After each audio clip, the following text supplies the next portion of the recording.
Real এস্টেটের। তো ব্র্যান্ডটা নতুন start হয়েছে।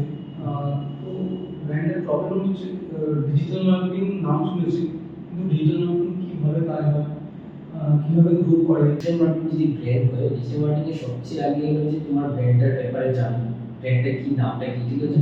তারপর ব্র্যান্ডের ব্যাপারে কি সলিউশন দিচ্ছে, যেটা হলো ডিজিটাল মার্কেটিং এর পার্ট। এখন আমরা যেটা দিচ্ছি পালিক সফটওয়্যার সলিউশন প্রাইভেট লিমিটেড, আমরা যেটা দিচ্ছি যেটা টোটাল সলিউশন পুরো ডিজিটাল মার্কেটিং রিয়েল এস্টেটের উপরে আমরা দিচ্ছি।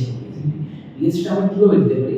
ফার্স্ট অফ অল, আপনার তোমার ব্র্যান্ডের সোশ্যাল মিডিয়া প্ল্যাটফর্ম আছে। সোশ্যাল মিডিয়া প্ল্যাটফর্মটাকে আমরা সোশ্যাল মিডিয়া দিয়ে ফেসবুক, ইনস্টাতে টোটাল আপনার কন্টেন্টটা, যেটা আপনার প্রপার্টিটা আছে, যেটা ফ্ল্যাগ করেছেন, আপনি প্রমোটিং করেছেন, ওই প্রমোটিং এর ভিডিও শুট, ফটো শুট, ওটাকে আমরা টোটালি এডিট করে আপনাকে প্রোফাইলে দিতে পারি। তাহলে কি আপনার যারা ফ্ল্যাগ কিনতে চায় ওরা তাহলে বুঝতে পারে যে হ্যাঁ, এখানে জেনুইন এই কোম্পানি এই ফ্ল্যাগগুলো বিক্রি করছে।